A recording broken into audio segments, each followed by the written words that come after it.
अपघाती मृत्यू हा रस्त्याला एक प्रचंड मोठा धक्का आहे.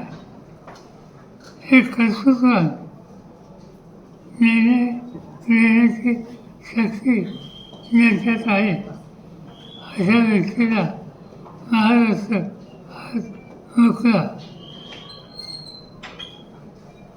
हे काही नुकसान झालं ते भरून निघणार नाही, पण सगळ्याच गोष्टी आपल्या हातात नसतात.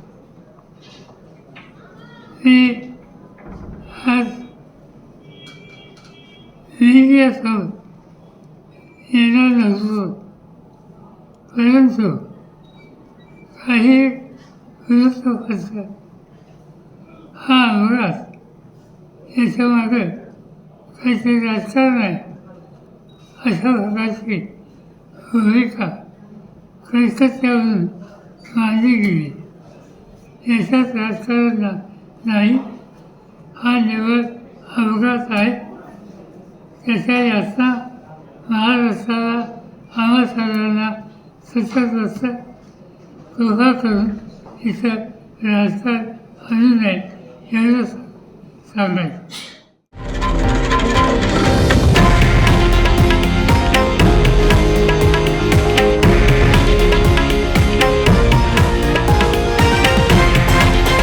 हे आहे देशातील नंबर 1 न्यूज नेटवर्क आणि आपण पाहत आहात TV9 मराठी, एकमेव.